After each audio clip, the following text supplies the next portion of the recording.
What's up everyone? This video is about keeping your cryptocurrencies safe, and this applies to Bitcoin, Ethereum, Litecoin, any cryptocurrency. All this applies, and I'm doing this because I've been getting a lot of questions recently asking, if Jack's wallet is safe, Exodus wallet, is it safe? What wallet do you use? Where should I keep my cryptocurrencies, hot or cold wallets? This video is going to answer all of those questions. And also I'm going to talk a little bit about how cryptocurrencies work so you understand the bare basics about how to keep your cryptocurrency safe and the risk points as well. So let's start with a little bit of cryptocurrency 101, the very basics. So up here, I'm holding a Bitcoin wallet, a Bitcoin account, and you can send Bitcoin to this account. Please don't do that, but I'm just as an example. This is something you want to share, and it's also called a the public key. You can share that. You can start receiving things. You can put a QR code up, and start receiving funds. Now, to send that fund, I want to say that there's something very important. This account, whilst I'm holding it and it seems like it's mine, I'm not the most important person.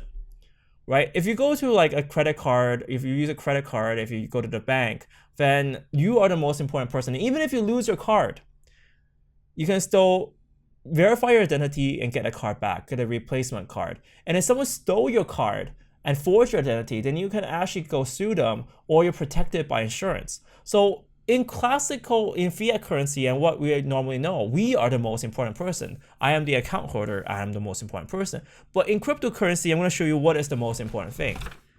It's the secret. Also known as a passphrase, also known as long string of numbers. There's different forms of this, but at the end, at the very core, it's your private key. So what does this do?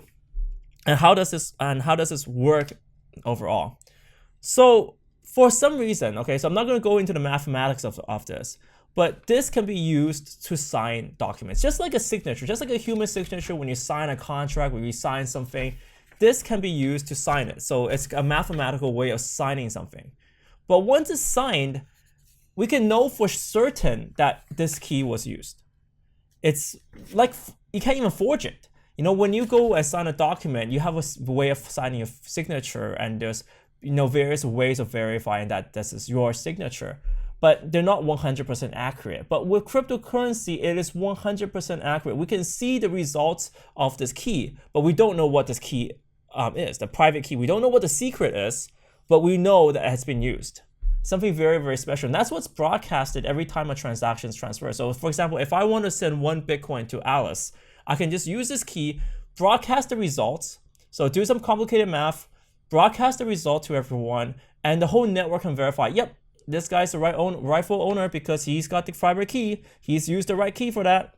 So that's kind of what's most important with a transaction. And now the transaction can go through because the network has seen, oh, yep, that's the result. The signature is right.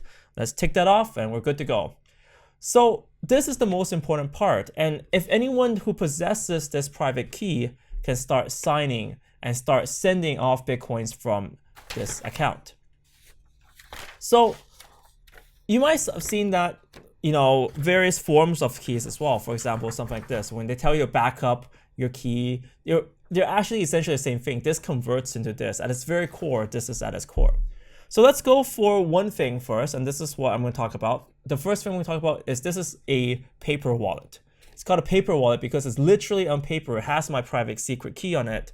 And now, if I didn't show this to you guys, if I wasn't showing this to you guys, and if I folded this up and placed it somewhere very, very safe, then that means this is one of the safest form of storage because no one else can access this. Hackers can't really hack my phone, have a computer, and find out what it is. I need to absolutely make sure that I never show this to someone, never put it on webcam, never even, sometimes people don't even like send it to a printer because printers can be hacked. And I need to make sure that my computer, when I'm generating this key, is completely free from viruses. But if that is the case, and I generated a key and I printed it off, or I kept a physical paper copy, and this is the only copy, well, this is one of the safest ways of storing your cryptocurrency because no one else can access it unless, they can actually get this piece of paper. And while storing this piece of paper is now your own responsibility.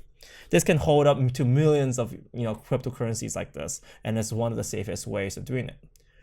Now, of course, there are some drawbacks to this. One of the drawbacks is if I want to use this, I need to retrieve this piece of paper, then use it to sign a transaction, and then send that off, then I need to keep it away. So it's not convenient. So it might be good for storing millions of dollars, but for storing a general purpose wallet and taking it out every time, this is inconvenient. Also, if I lose this piece of paper, if this is the only copy of this piece of paper, then I'm shit out of luck. Then I can never ever recover this again. I can't go to the bank of Bitcoin and start, asking for what's my password, reset my password for me, please. This is the most important thing, and if I lose it and I lose possession of it, it's gone. So number one with saving your private key. This is also a paper wallet. So it looks very, very similar, but this is just in a Word format, so it's easier for humans to read. That was good for machines to read, but this is not good for humans to read. And this, just to note, it doesn't have to have a QR code. That QR code just represents the key as well. So sometimes when you create a wallet, for example, the Jaxx wallet on the iPhone, they tell you back up your key and back up the 12-word phrase, and you just copy it down. And they tell you to copy it down and not print it out because printers aren't always safe. But this is the exact same thing. If someone really took possession of this piece of paper, or if you showed it up online or did anything to it, yet again, it'll be stolen. Someone can steal funds. Next up is the Jaxx wallet. So for example, if you have a mobile phone and you have a Jaxx wallet and it stores various cryptocurrencies, well, even other apps as well, it doesn't matter what app it is, they store the private key. So this essentially, this string of numbers and letters on your phone. Now, that's very convenient. Every time you can use your phone to sign off on transaction, you can do it, and you can do it with relative ease because it's on your phone already. You don't have to really enter anything. Sometimes the programs, they have a password to enter every time you do it, but that's really part of the program. Inside your phone stores the key. It contains the whole key, and if someone manages to hack your phone and takes that file, they can have access to your cryptocurrency account. And that's why Jaxx only recommends you use small amounts of money in there, not millions, but maybe 100 or 50 or 10 US dollars in there just for everyday use. And you can transfer from a better wallet to your mobile phone wallet. And this is just because of safety. Whilst everything that's signed is actually unbreakable. So once the signature is out and you can start transferring that, there's no problem. But if the key is inside a computer, if it's inside here, then Apple knows what it is, right? At the very least, whether or not they want to breach it, it's up to them. But there's various companies and various hackers that can get into your phone, whether it's an Android or an Apple device. And this goes the same with your computer wallets. If you go for your Exodus wallet, you can go for your various other apps you install. They all have your keys stored locally on the computer. That's what makes it easy to use. So every time you can enter, a short passphrase, a short, 8 numbers or whatnot, and to unlock your wallet and start sending that off. But at the very core of it, it's still got this long string of numbers. It's just stored somewhere differently. So that explains hot wallets. Hot wallets are everything that's connected to the internet, like your phone, like a computer, and has your passkey inside. And they all have this vulnerability that hackers can potentially breach that file and figure out what your key is.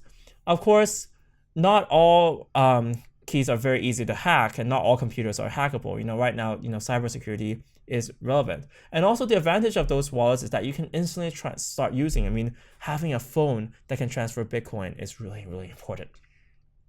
So that explains wallets and backups. And that's why if you lose this backup as well and you just wipe out your phone, then you're not going to get your wallet again unless you have this or you have that key backed up elsewhere. The more backups you have, the more dangerous it is, because anyone who gets a backup can potentially breach your wallet.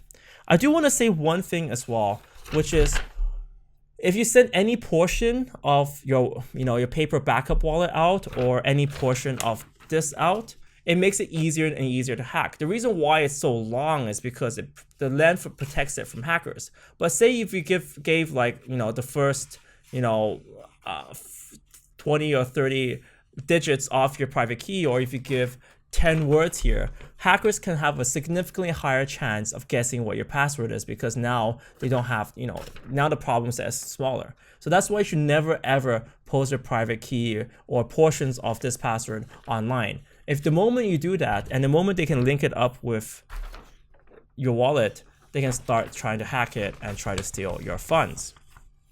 So that pretty much covers for the basics of cryptocurrency, how they work. It's all about that digital signature. And the digital signature can only be signed if you possess the passphrase or the private key. And computers can absolutely verify that the digital signature has been used. And that's the kind of the basis of cryptography and cryptocurrencies, the crypto in the cryptocurrencies. So if you guys have any questions of what you can recommend. Oh, the last thing as well, I don't have this yet, but let's say, for example, there's a USB key wallet. So this is the Ledger Nano S or the Trezor key. So I'm using this to represent it because I don't have my key yet. I've ordered one and it's been a month and I still haven't gotten it yet.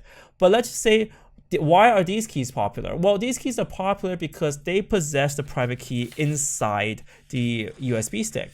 And it's written in such a way that the key will never ever tell anyone what your USB key will never tell anyone what this is. What it does is when your computer manipulates and uses the key, it signs it inside the device and then transfers the results outside, which means no one, not even your computer, has access to the private key. It's always stored within the USB device, and that's why it's safe. It's because no one can access it. It's permanently stored in one bit of memory and only does signing on the device. It never reveals the password outside, and that's why the private key is always safe inside those USB keys. So these are pretty safe as well. But the problem, of course, is if you lose one of those keys, then, well, yet again, it's just like losing a paper wallet. It's gone forever, and there's no way of extracting that key out, and that's what makes it safe. Because if there was any way of backing this up or extracting the key out, then it will make it less safe because now your backup becomes your key. And that's why you want to always keep those keys safe, because it might contain and it might unlock millions of dollars or thousands of dollars or whatnot. So those are kind of the basics of cryptocurrency. I hope you guys I explained it clearly. If I didn't explain it clearly, would love to hear what you guys are confused about, because I would love to make this video even better. Guys, thank you so much for watching. I would love to answer any questions about cryptocurrency storage and how to keep your wallet safe. A lot of things come from good practical sense. Never tell people how much cryptocurrency you have, because that paints the target. They can start following you, tracking you, installing things on your computer, so start logging everything.